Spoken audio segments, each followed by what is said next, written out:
paz do Senhor Jesus, eu sou o pastor Grimaldo, pastor aqui da IBL Barreiro, e passando para deixar uma palavra de Deus no seu coração.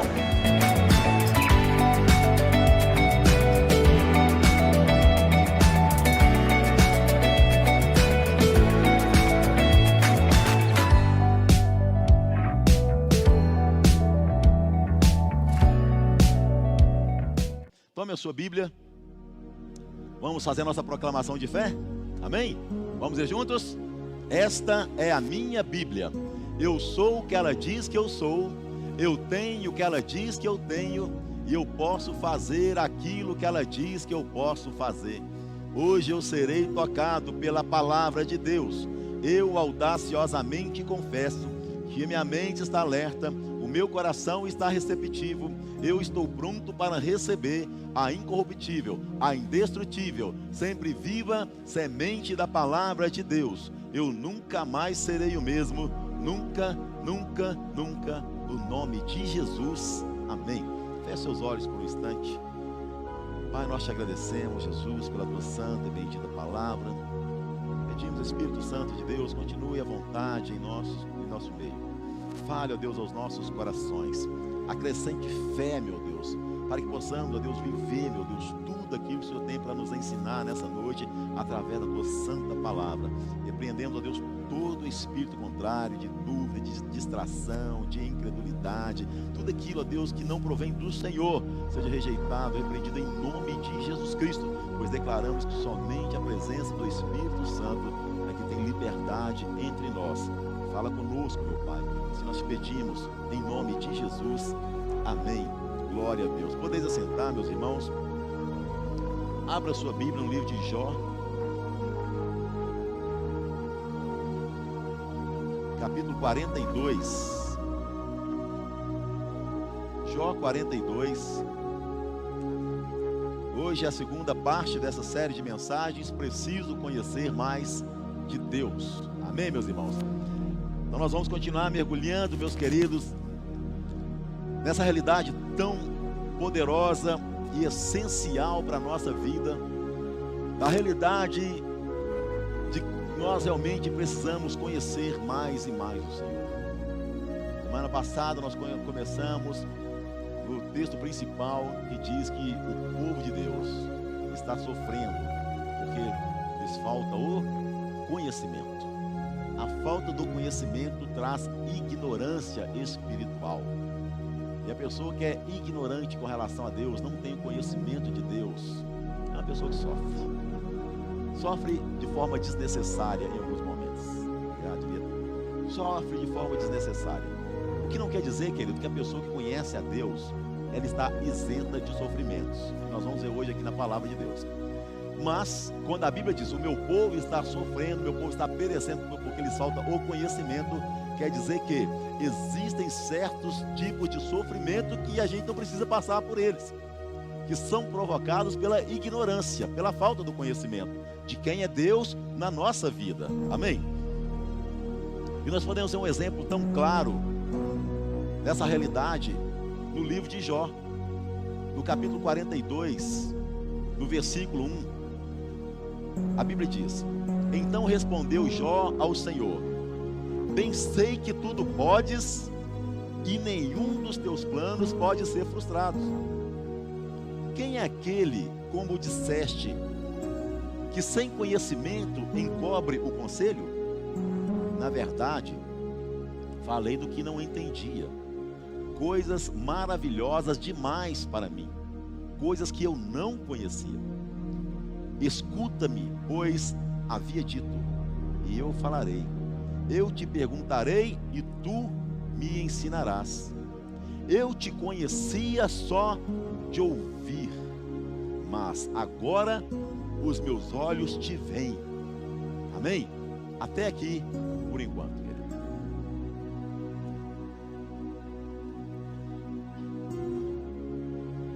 Todos nós aqui, muito provavelmente, conhecemos basicamente a história de Jó.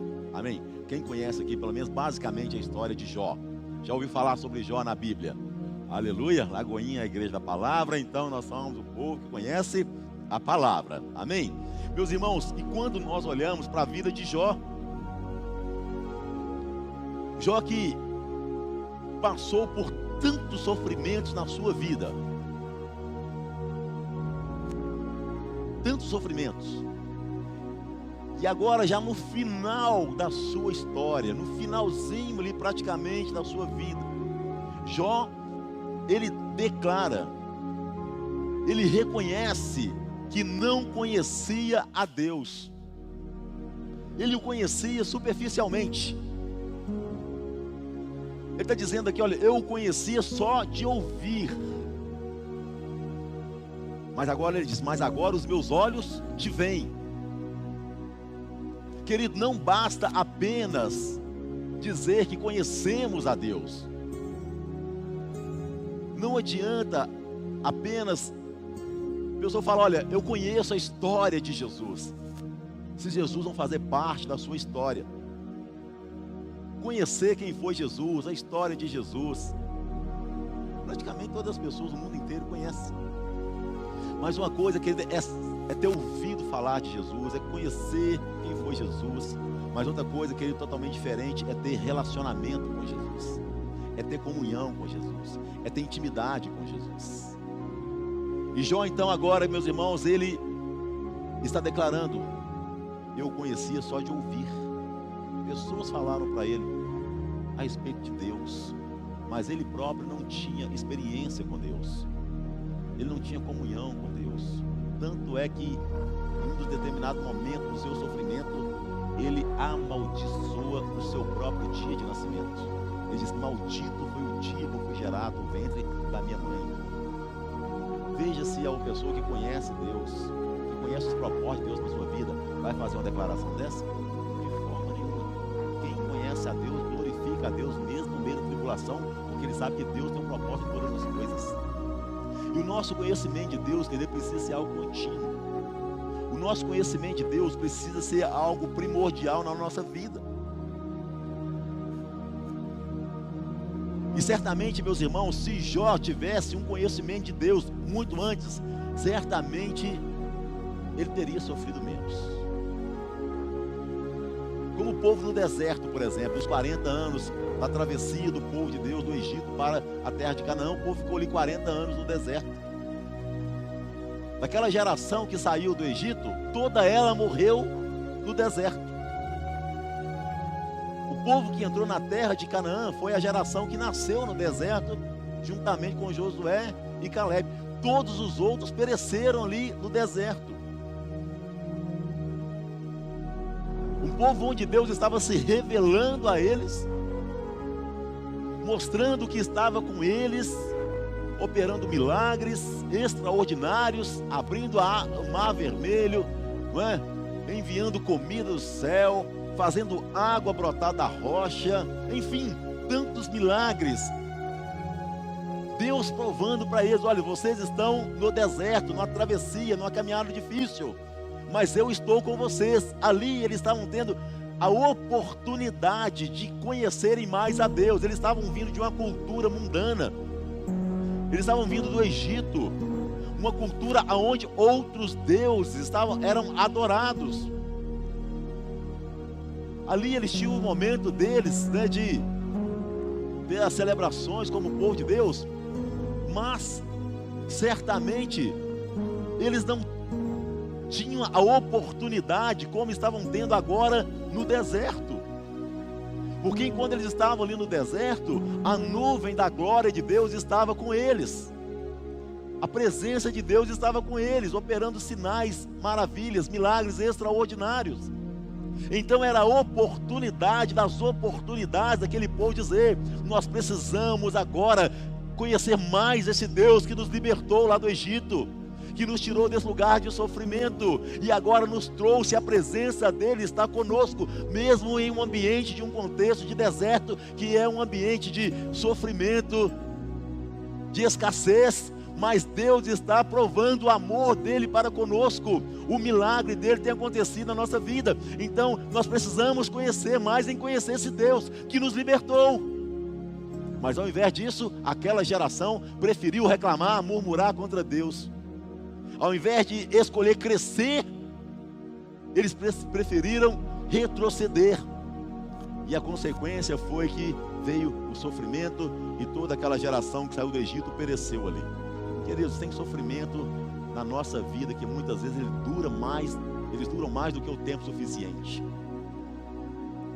E nós precisamos, meus irmãos, identificar o porquê de algum sofrimento que porventura nós estejamos enfrentando.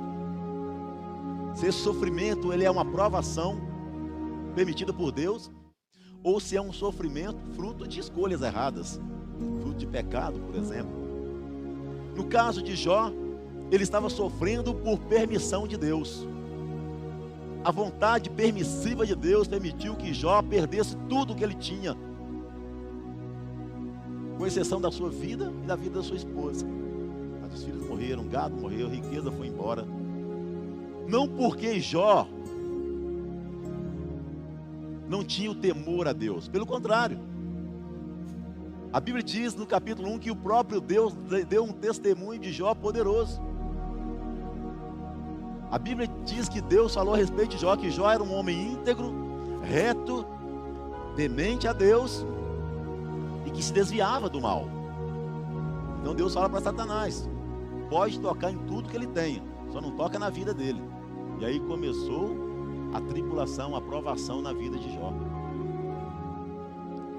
E Jó, querido, nesse momento de caminhada, de transição, de sofrimento, por não ter uma experiência profunda com o Senhor, ele amaldiçoou o seu próprio nascimento, porque não tinha, ele era limitado o conhecimento dele com relação a Deus. E quando chega agora, que ele nos últimos momentos, ele faz essa declaração: mas agora os meus olhos te veem. Ou seja, ele cresceu no conhecimento de Deus. E o versículo 10 fala então que quando ele conhece a Deus, conhece as maravilhas de Deus, conhece que sabia, entendeu que era um propósito de Deus aquele sofrimento. Olha o que a Bíblia diz no versículo 10: mudou o Senhor a sorte de Jó, quando este orava pelos seus amigos, e o Senhor deu-lhe o dobro de tudo o que antes possuíra. Sabe o que eu aprendo aqui, irmãos? Jó ainda ele estava preso. Aqueles amigos de Jó foram aqueles que, quando Jó estava lá sofrendo, ao invés deles trazerem uma palavra de encorajamento, de ajudar, de procurar ajudar de alguma maneira, eles foram lá para acusar Jó, dizendo: olha, você tem sofrido porque você tem errado, a culpa desse sofrimento que você está passando é sua. Acusaram Jó. E Jó, querido, ao que parece na Bíblia, ele guardou aquela acusação, parece que até com um certo ressentimento. Porque quando chega aqui no texto, a Bíblia fala que foi no momento que Jó, a partir do momento que Jó orava pelos seus amigos, ou seja, a partir do momento que ele se importou com seus amigos, quem sabe aqui foi aquela oração do perdão, aquela oração do liberar espiritual, aquela oração de dizer: olha, ninguém vai ser preso por causa de mim, eu não vou prender ninguém no mundo da mágoa, do ressentimento. Pelo contrário, o que está no passado ficou no passado. Eu agora conheço a Deus, eu agora tenho experiência com Deus, eu agora sei que é Deus que me justifica, apesar dos meus amigos terem me acusado, mas agora eu sei quem é Deus na minha vida. Antes eu tinha um conhecimento superficial, mas agora não. Mas agora eu consigo ver a glória de Deus. Então agora a vida de Jó era outra vida, era outra realidade. Então a Bíblia diz que o Senhor mudou a sorte de Jó quando este orava pelos seus amigos. E aí o Senhor lhe deu em dobro tudo o que antes possuía. Queridos, quando nós conhecemos ao Senhor, as portas se abrem para nós. Quando nós conhecemos ao Senhor, meus irmãos, o nosso conhecimento de Deus certamente vai ampliar a nossa visão, vai nos levar a ter o entendimento, a percepção espiritual daquilo que agrada a Deus e também daquilo que desagrada a Deus. Então, quando nós conhecemos a Deus, e só é possível conhecer a Deus quando nós temos aliança com Deus, quando nós temos intimidade com o Senhor. Queridos, a visão espiritual ela é ampliada, o que nos vai levar a orar como devemos orar. Não vamos fazer aquela oração de tolo. O que é a oração de tolo? Aquela que não está de acordo com a vontade de Deus. Quando nós conhecemos a Deus, nós passamos a conhecer mais a palavra de Deus. Começamos a caminhar mais em linha com a palavra de Deus. E aí Marcos 11, 24, a Bíblia vai dizer que tudo quanto em oração, nós pedimos ao Pai, crendo que nós vamos receber, assim será. Ou seja, tudo que em oração nós fizermos conforme a vontade do Pai, nada irá nos impedir de viver a bênção de Deus. Agora muitas pessoas não conseguem desfrutar da bênção de Deus porque fazem oração de tolo, aquela oração que não é a oração segundo a vontade do Pai. Mas o conhecimento de Deus que nos alinha, o conhecimento de Deus nos leva a conhecer mais de Deus, da intimidade do Senhor. E quanto mais nós conhecemos a Deus, querido, mais Deus, quanto mais nós procuramos conhecer a Deus, mais Deus se revela a nós. E a Bíblia vai dizer então, queridos, cresçais, pois, na graça e no conhecimento do Senhor. Porque o conhecimento, ele é progressivo, ele é contínuo. Não vale eu e você vivermos uma vida espiritual estagnada, nem muito menos uma vida espiritual de retrocesso. O dia, querido, que você entregou sua vida para Jesus, assim como os irmãos hoje pela manhã, confessaram-lhe publicamente diante de um grande número de pessoas, Jesus, eles nasceram de novo, hoje são crianças espirituais. E agora eles precisam desenvolver no conhecimento, no relacionamento, na intimidade com o Senhor. Não pode de forma nenhuma retroceder, gente. Se um crente retrocede no conhecimento do Senhor, pode ter certeza que ele vai sofrer. Se ele vive também uma vida estagnada, pode ter certeza também que ele vai sofrer. Ele não vai prosperar. Prosperar fala de ir para frente, de avançar. E nós vamos avançar cada dia mais para a glória de Jesus, irmão. Deus nos chamou para uma vida de crescimento, não de retrocesso. Não de estagnação, não, meus irmãos. O futuro que Deus tem para mim e para você é um futuro glorioso. E o que vai nos habilitar a viver esse futuro glorioso é uma vida de aliança com Deus. É uma vida de relacionamento. É uma vida de aliança com o Senhor. Um exemplo muito claro disso está na vida de Abraão. Abra comigo a sua Bíblia, lá em Gênesis, no capítulo 17. A Bíblia, meus irmãos, a palavra de Deus, queridos, ela deixa para nós exemplos de homens, exatamente para que nós possamos aprender. E a Bíblia diz, meus queridos, que Abraão, ele era o nosso pai na fé. Amém? O nosso pai na fé. O pai na fé é aquele que é o exemplo.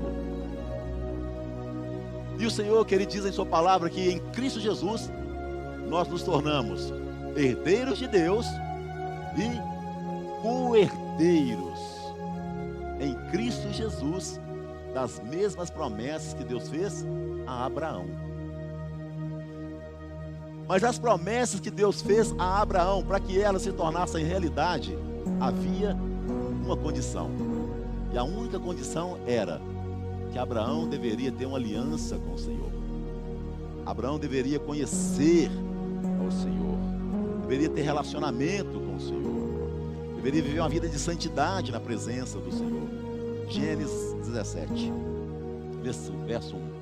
Quando atingiu Abrão a idade de 99 anos, apareceu-lhe o Senhor e disse-lhe: Eu sou o Deus Todo-Poderoso. Anda na minha presença e sê perfeito. Farei uma aliança entre mim e te multiplicarei extraordinariamente. Olha aqui, queridos, Deus chama Abrão, que depois se tornou Abraão, para uma aliança. O que é aliança? Caminhar junto. Intimidade, relacionamento, compromisso. E quando Deus chama Abraão, no caso aqui primeiro Abrão, para essa caminhada de intimidade, de relacionamento, Deus ele começa a se revelar a Abraão. quem ele era. E a primeira revelação que Deus deu a Abraão aqui foi: eu sou o Deus Todo-Poderoso. O Deus Todo-Poderoso, a língua original no hebraico, é o Deus El Shaddai. O Deus Todo-Poderoso, El Shaddai. Então, querido, Deus estava dizendo para Abraão aqui: você vai andar comigo, eu vou te abençoar. Você deve andar na minha presença. Você deve procurar viver uma vida de perfeição. E eu vou me revelar a você como Deus Todo-Poderoso, aquele que vai estar com você por todos os dias da sua vida. Você vai experimentar o meu poder agindo na sua vida e através da sua vida. Querido, na minha e na sua caminhada como filho de Deus, essa promessa também nos alcançou através de Cristo Jesus. Então nós devemos sim, meus irmãos, nos apropriar dessa realidade poderosa e entender que no dia que nós entregamos a nossa vida para Jesus, que nós decidimos viver uma vida de aliança com o Senhor, Deus, Ele prometeu que estaria conosco por todos os dias da nossa vida, até a consumação dos séculos, e a cada dia o poder dEle se manifestaria na minha vida e na sua vida, e através da minha vida e através da sua vida. Eu sou o Deus El Shaddai, o Deus Todo-Poderoso. Sem Ele nós nada somos, sem Ele nós nada podemos fazer, mas nele nós podemos todas as coisas, porque é Ele que nos fortalece, é o poder dEle que nos fortalece, é o poder dEle que nos capacita a vencermos, querido, todo o principado, potestade, é o poder dEle que nos habilita a caminhar, a levantarmos logo pela manhã cedo, com saúde, com alegria, ir para o nosso trabalho, testemunhar do amor de Deus e ali fazer a diferença. É através do poder dEle que nesse mundo de grande adversidade nós permanecemos de pé, porque nós por nós mesmos já teríamos sido de todo consumido, mas o poder de Deus é aquele que sustenta os seus filhos, que dá força, que renova, que capacita a viver uma vida maravilhosa. Tem sofrimento? Tem. Tem luta? Tem. Tem adversidade? Tem, gente, faz parte. Mas a Bíblia diz: sobre todas essas coisas, o meu povo, os meus filhos são mais que vencedores. O Deus Todo-Poderoso é aquele que está comigo, é aquele que está com você aqui, amém, querido? Aleluia! Mas Deus disse para Abraão: Abraão, a condição é, anda na minha presença, ser perfeito, tenha uma vida de aliança. Ou seja, que ele não tem como conhecer a Deus e ter uma vida abençoada fora da comunhão com Deus. Não tem como, gente. E o que impede uma pessoa de ter comunhão com Deus? A única coisa, querido, que vai impedir uma pessoa de ter comunhão com Deus se chama pecado. O pecado. Paulo, quando escreve aos Romanos, ele diz: todos pecaram e destituídos foram da glória de Deus. O pecado fez separação entre o homem e Deus. O que é o pecado? O pecado, querido, é tudo aquilo que fazemos ou deixamos de fazer que é contra a vontade de Deus. Se você faz alguma coisa que é contra a vontade de Deus, é pecado. Se nós também deixamos de fazer alguma coisa que Deus nos manda fazer, nós estamos pecando da mesma forma. Pecado também. Às vezes as pessoas pensam que o pecado é os pecados conhecidos, né? Roubar, adulterar, se prostituir, pecado da idolatria, pecado da mentira, da maledicência, enfim, esses pecados nominalmente mais conhecidos aí. Mas existe um certo tipo de pecado, queridos, que nós precisamos estar atentos com relação a ele.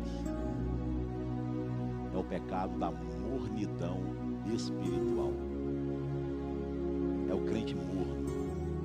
E as consequências sobre um crente morno são tão terríveis quanto aquele que mata, que rouba, rouba, que prostitui, que adultera, que faz, porque pecado sempre vai separar a pessoa de Deus.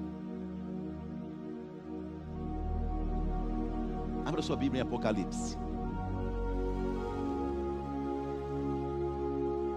A mornidão, querido, é pecado. E tem muito crente levando uma vida morna.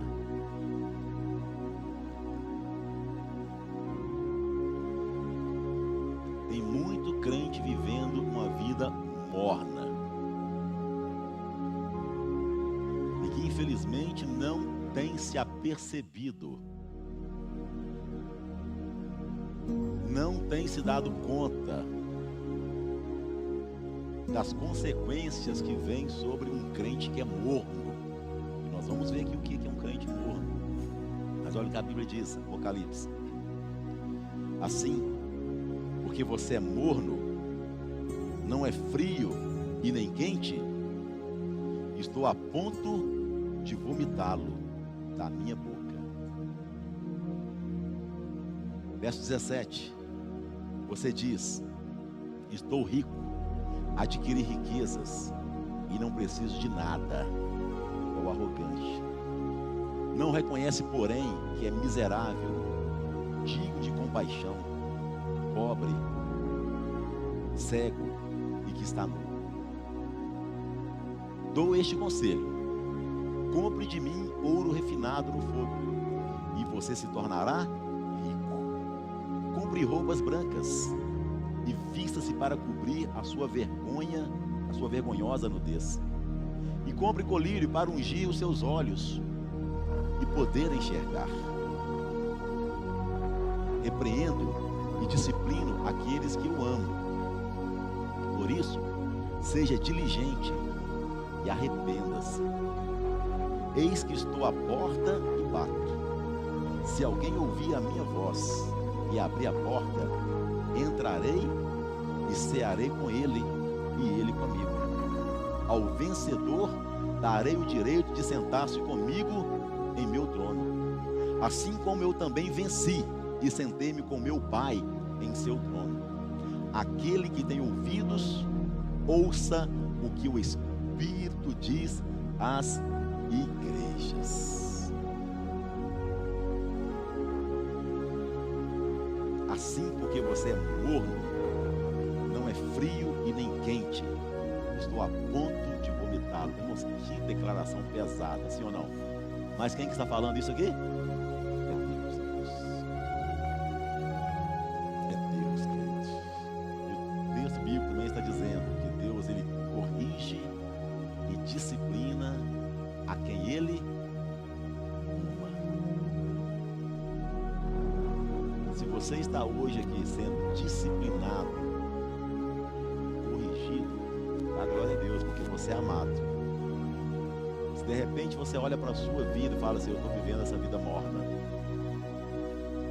Deus está te corrigindo, meu irmão, porque você é amado de Deus. Olha que o texto bíblico, meus irmãos, está falando aqui dessa consequência daquele que é morno. O morno, querido, é aquilo que é agradável à carne. O morno é aquilo que é prazeroso, traz prazer para a carne. Hoje os irmãos se batizaram ali nas águas, estava fria a água. Os irmãos entraram: pastor, batiza logo, pastor, e tal. A água fria.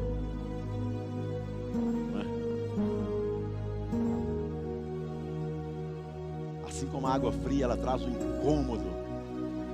O frio, ele não é agradável. E assim como o quente também, se aquela água estivesse ali aos 100 graus, ia ser insuportável também. Mas a Bíblia fala daquele que é morno, o meio termo. O que é o meio termo? É aquele crente que está em cima do muro, não se decide, vive uma vida rasa, uma vida medíocre, é um morno. Só faz aquilo que lhe agrada, aquilo que satisfaz o seu ego, satisfaz a sua carne, aquilo que é agradável para ele. A água morna, você coloca as mãos num frio desse, é agradável, sim ou não? Agrada a carne, é confortável para a carne. Espiritualmente falando, querido, aquilo que é morno causa náuseas em Jesus. Já tentou beber uma água morna? Tenta beber a água morna e você vai ver a ânsia que você vai ter. O morno é aquela... Aqui a Bíblia está dizendo para ir para a igreja. Aquele que tem ouvido, ouça o que o Espírito diz às igrejas. Então não é um texto direcionado para o mundo, não. Não é um texto direcionado para quem ainda não conhece a Deus, não. É um texto direcionado para a igreja. Então o morno, querido, é aquela pessoa que conhece a palavra de Deus. E ele sabe que o pecado desagrada a Deus, então ele não vive uma vida deliberada de pecado, porque ele sabe que é errado. Mas também ele não cresce na intimidade com o Senhor, ele não cresce no relacionamento com o Senhor, não é? Ele não se envolve, por exemplo, com a obra de Deus. Ele vem ao culto só para receber uma bênção, só para receber uma oração poderosa de cura, de libertação, de prosperidade, etc. Como falamos na semana passada, se você estava aqui, ele vem à igreja só com as mãos assim, sim ou não? Mãos assim quer dizer o quê? Eu quero receber, dá. Ele não vem com as mãos assim para celebrar Jesus, dá toda a honra, toda a glória ao Senhor em primeiro lugar, não, querido. Ele só quer receber. Ele não se envolve, ele não participa, ele não vive aquela vida de pecado, mas também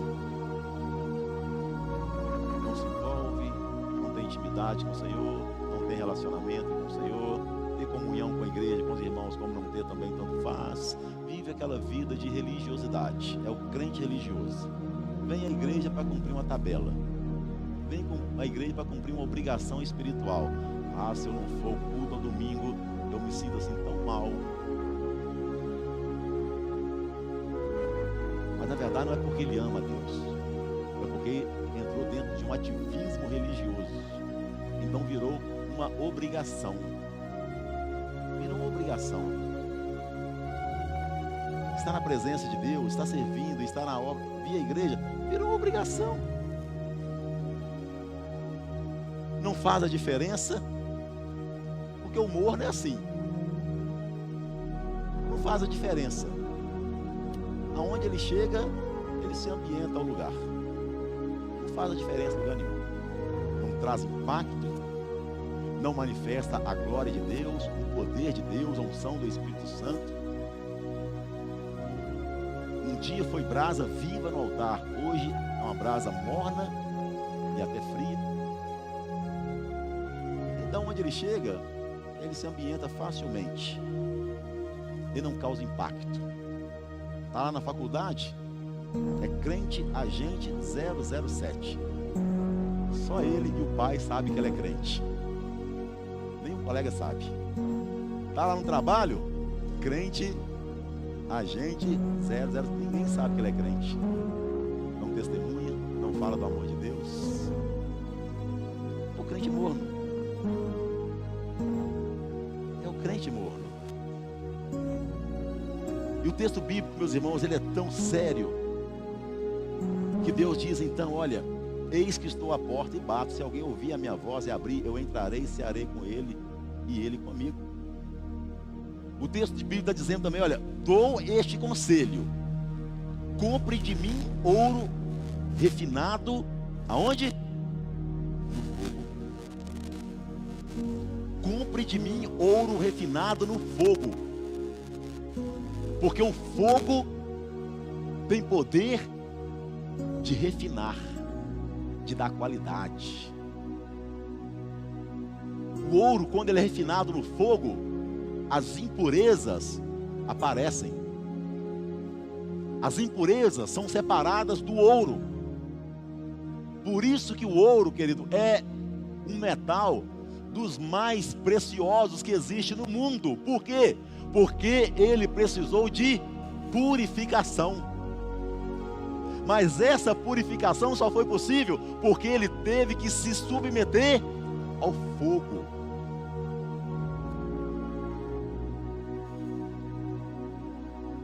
Queridos, e eu e você precisamos termos o nosso coração sincero para com Deus e dizer: Senhor, como acabamos de cantar aqui, batiza-me com o teu fogo, batiza-me com o teu fogo. Este fogo, meus irmãos, ele tem dois sentidos na Bíblia. Conforme Lucas capítulo 3, quando João Batista ele veio e Jesus foi batizado por ele, João Batista disse: olha, eu vos batizo com água para o arrependimento, mas virá um depois de mim, que ele vos batizará com o Espírito Santo e com fogo.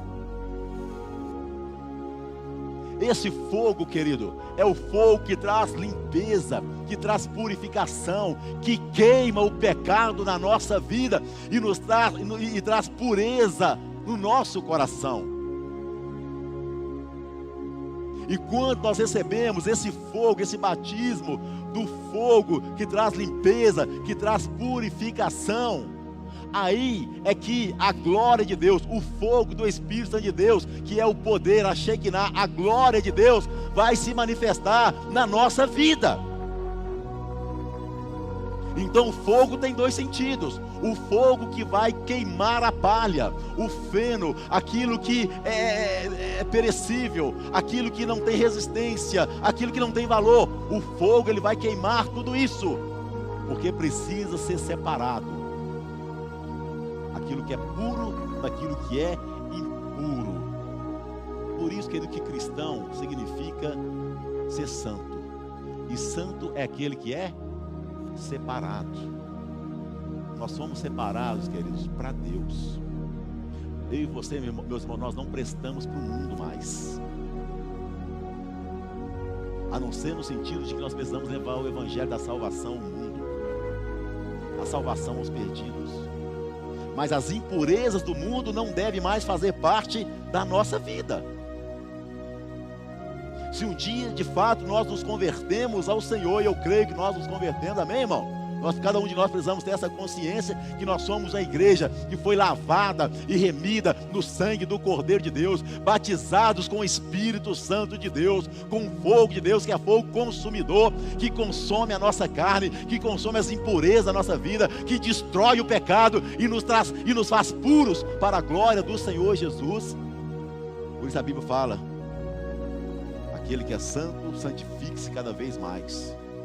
Mas aquele que é sujo, ele vai se sujar cada vez mais. Então tome cuidado, querido, porque a mornidão, ela é confortável para a carne, e tudo aquilo que é confortável para a carne é um estágio perigosíssimo, porque a pessoa começa a se acostumar com o pecado, começa a se acostumar com aquilo que não agrada a Deus. E aquele que é morno, o Senhor diz, ele vai vomitar, está prestes a vomitar. Mas quando olhamos também, meus irmãos, nós vamos perceber que o nosso Deus, ele é Deus sempre misericordioso. E que quando, ao mesmo tempo que Deus traz uma palavra dura como essa, de profunda exortação, o texto bíblico continua dizendo, ele só traz essa exortação por quê? Primeiro, porque ele nos ama. Então devemos dar glória a Deus por isso. E se você está aqui, querido, assim como nós estamos, ouvindo essa palavra, ei, irmão, certamente você está no melhor lugar que você poderia estar. E essa palavra é para mim, ela é para você.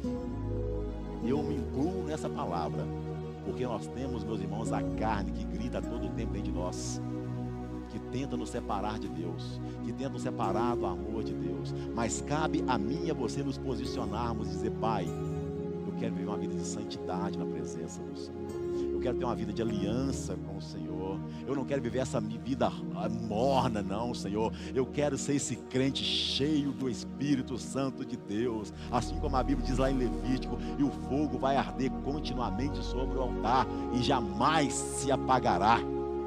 Que eu e você, meus irmãos, sejamos, sabe, esse altar onde o fogo de Deus queima continuamente.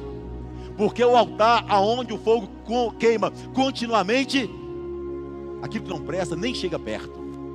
Demônios que tentarem chegar perto, meu querido, deste altar, vai bater em retirada, porque ele vai saber que ali está um homem e uma mulher que é cheio do fogo de Deus, cheios do Espírito Santo de Deus. Ele vai procurar lugar em outro lugar, naquele que está morno, ou naquele que está frio, mas naquele que é cheio do fogo, demônios batem em retirada. Porque ele sabe com quem ele mexe, e ele não mexe com um homem e com a mulher de Deus, que é cheio do fogo de Deus, que é cheio do Espírito de Deus, que é poderosamente usado pelo Espírito de Deus. Ei, irmão, Deus quer nos levar a um novo nível de entendimento, de conhecimento, de relacionamento, de intimidade com Ele, meus irmãos, para que sejamos essa igreja atuante, viva e poderosa, para fazermos realmente a diferença na nossa geração. O morno não faz diferença em nada, mas aquele que é cheio do fogo, aonde ele passa, ele inflama. Aonde a brasa está, aonde o fogo está, ele inflama. Traz purificação, traz limpeza. O fogo é a representação da glória de Deus. Um crente que é cheio do poder de Deus, um crente que é cheio do fogo do Espírito Santo de Deus, ele não é morno. Ele é a manifestação da glória de Deus aqui na terra. E ele manifesta a glória de Deus em todo tempo, lugar e circunstância. Ele é cheio de fé. Abra comigo em Gênesis 22. Vamos falar um pouquinho mais, voltar um pouco em Abraão ainda. Agora Abraão, ele faz uma aliança com Deus. Deus muda a sua história. Deus muda o seu nome de Abrão para Abraão, homem de aliança, homem de pacto, homem de compromisso. E a Bíblia vai nos ensinar, querido, que a fé sem obras, sem as obras, é uma fé morta. Então Deus, ele se revela a Abraão, primeiramente como Deus El Shaddai. Mas a revelação de Deus, ela é progressiva, ela é contínua. Porque Deus chama Abraão para essa aliança de crescimento. Amém? Gênesis 22, versículo 1 até o 18. Depois dessas coisas, pôs Deus Abraão à prova. Ou seja, depois da aliança, veio a prova. E lhe disse: Abraão, este lhe respondeu: eis-me aqui. Acrescentou Deus: toma teu filho, teu único filho Isaque, a quem amas, e vai à terra de Moriá. Oferece-o ali em holocausto sobre um dos montes que eu te mostrarei. Levantou-se, pois, Abraão de madrugada, e tendo preparado o seu jumento, tomou consigo 2 dos seus servos e a Isaque seu filho. Rachou a lenha para o holocausto e foi para o lugar que Deus lhe havia indicado. Ao terceiro dia, erguendo Abraão os olhos, viu o lugar de longe. Então disse a seus servos: esperai aqui com o jumento. Eu e o rapaz iremos até lá, e havendo adorado, voltaremos para junto de vós. Tomou Abraão a lenha do holocausto e a colocou sobre Isaque seu filho. Ele, porém, levava nas mãos o fogo e o cutelo. Assim caminhavam ambos juntos. Quando Isaque disse a Abraão seu pai: meu pai, respondeu Abraão: eis-me aqui, meu filho. Perguntou-lhe Isaque: eis o fogo e a lenha, mas aonde está o cordeiro para o holocausto? Respondeu Abraão: Deus proverá para si, meu filho, o cordeiro para o holocausto. E seguiam ambos juntos. Chegaram ao lugar que Deus lhe havia designado. Ali edificou Abraão um altar. Ele dispôs a lenha, amarrou Isaque, seu filho, e o deitou no altar em cima da lenha. E estendendo a mão, tomou o cutelo para imolar o filho. Mas do céu lhe bradou o anjo do Senhor: Abraão, Abraão. Ele respondeu: eis-me aqui. Então lhe disse: não estenda a mão sobre o rapaz e nada lhe faças, pois agora sei que temes a Deus, porquanto me negastes o teu único filho. Porquanto não me negastes o teu único filho. Tendo Abraão erguido os olhos, viu atrás de si um carneiro, preso pelos chifres entre os arbustos. Tomou Abraão o carneiro e o ofereceu em holocausto em lugar de seu filho. E pôs Abraão o nome daquele lugar: o Senhor proverá. Daí dizer-se até o dia de hoje: no monte do Senhor se proverá. Então do céu bradou pela segunda vez o anjo do Senhor a Abraão e disse: jurei por mim mesmo, diz o Senhor, porquanto fizeste isso e não me negaste o teu único filho, que de veras te abençoarei e certamente multiplicarei a tua descendência como as estrelas dos céus e como a areia da praia do mar. A tua descendência possuirá a cidade dos seus inimigos. Nela serão benditas todas as nações da terra, porquanto obedecestes a minha voz. Aleluia, meus irmãos. Queridos, primeiramente Deus se revela a Abraão em um momento de necessidade. No momento da caminhada, Abraão, naquele primeiro momento, precisava conhecer o poder de Deus que o acompanharia por todos os dias da sua vida. Amém? Agora, já na aliança, Deus continua se revelando agora a Abraão, que teve o seu nome mudado de Abraão para Abraão, pai de multidões. Então agora Deus está se revelando a Abraão aqui de uma outra forma, em uma outra característica de Deus. Primeiro, Deus é o Shaddai, Deus Todo-Poderoso. Agora Deus se revela a Abraão como Deus Jeová Jiré, que é o Deus da provisão. Porque a necessidade de Abraão aqui agora era de provisão. Era de provisão. Era necessário a provisão do cordeiro. Abraão era um homem de fé.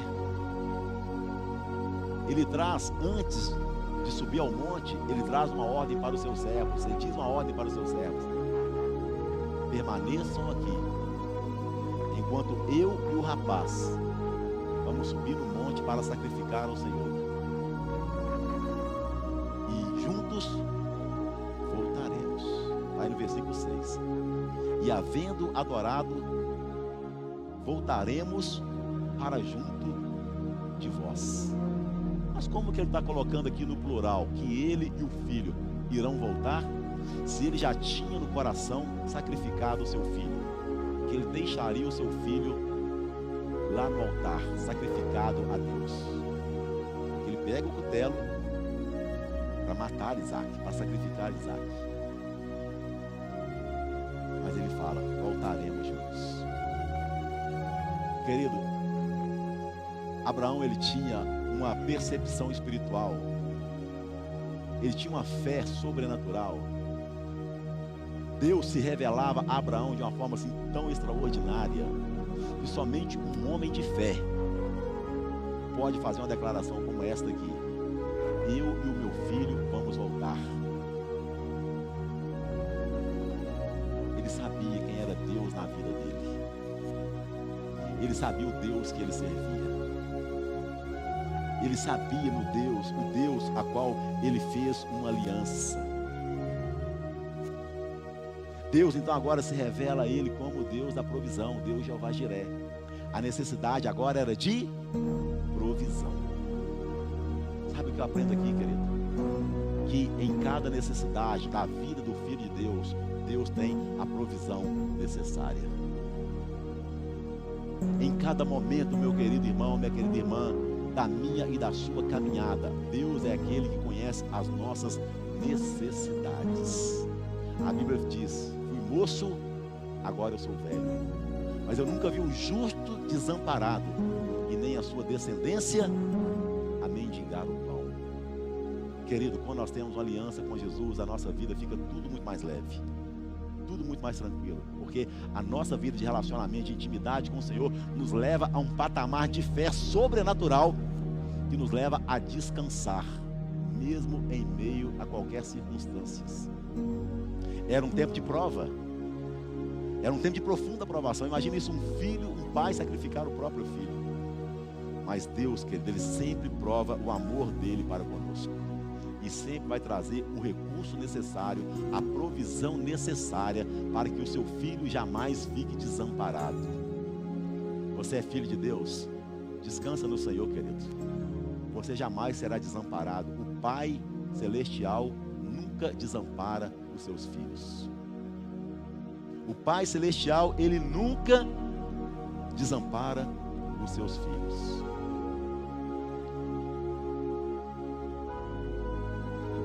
Mas quando olhamos para o texto, nós vamos perceber duas vezes, no versículo 6 e no versículo 8, essa condição: aliança com Deus, comunhão com o Senhor, conhecer ao Senhor. Versículo 6 diz: assim caminhavam ambos juntos.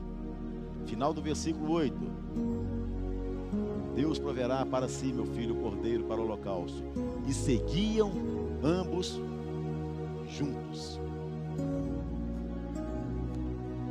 Nós sabemos, meus irmãos, que Abraão na Bíblia tipifica Deus.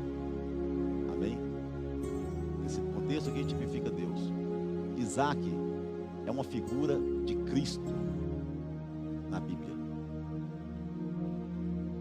Isaac é uma figura de Cristo na Bíblia. Abraão é a figura do Pai Celestial. O Pai coloca a lenha sobre Isaac.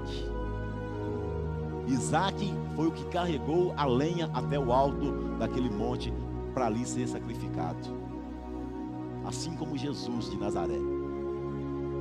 O Pai deu a ele essa missão e colocou sobre ele aquela cruz de madeira pesada, e ele também subiu até o alto daquele monte, conhecido como Monte da Caveira. E ali ele foi crucificado, sacrificado, o sacrifício vivo e eterno de Deus. Ele morreu no meu e no seu lugar, querido, para que eu e você pudéssemos hoje ter comunhão com o Senhor, para que eu e você hoje pudéssemos ter relacionamento com o Senhor, para que eu e você pudéssemos hoje ter aliança com o Senhor, para que eu e você hoje nos tornássemos filhos de Deus. Só foi possível porque Jesus, Ele pagou um alto preço pela nossa salvação na cruz do Calvário. E quando, meus irmãos, nós entregamos a nossa vida para Jesus, nós começamos uma caminhada. E essa caminhada, meus irmãos, ela certamente será muito bem sucedida se nós amarmos ao Senhor Jesus mais do que tudo neste mundo. Quando nós decidimos realmente viver essa aliança de entrega, de gratidão por um Deus que se entregou no nosso lugar, tomando sobre si as maldições que era para recair sobre mim e sobre você, que nos condenaria ao castigo eterno por toda a eternidade. Mas a Bíblia diz que graças a Deus por Jesus Cristo, que nos deu a vida eterna. Graças a Deus por Jesus Cristo, que nos reconciliou com nosso Pai, que nos deu vida, porque estávamos mortos em nossos delitos e pecados, separados de Deus, mas pelo sangue do Cordeiro de Deus, que foi crucificado naquela cruz, imolado naquela cruz. O Cordeiro, a provisão de Deus para toda a humanidade, é que deu condição a mim e a você, para caminharmos hoje na presença do Senhor, com a nossa cabeça erguida, como filhos, como filhas do Deus vivo, e na plena convicção de que o Senhor, Ele é Deus de aliança, Ele está conosco, Ele é a nossa provisão, Ele é o nosso socorro, Ele é a nossa fortaleza, Ele é o Deus sempre fiel, que sempre nos sustenta, sempre nos sustentará nessa caminhada aqui na terra, que nunca nos deixou, jamais nos deixará, e que um dia estaremos com Ele por toda a eternidade, lá na glória celestial. Esse é o nosso Deus, que nos chama a essa vida de aliança, de comunhão com Ele. Fica de pé no seu lugar, por favor. Caminhavam ambos juntos, que Ele fala de aliança, fala de uma vida prática de fé. Não existe, querido, fé sem entrega. Não existe, querido, relacionamento com Deus sem uma vida de aliança. Se alguém pensa que tem relacionamento com Deus, mas ainda que não firmou aliança de entrega a Jesus, possivelmente está vivendo uma vida de religiosidade,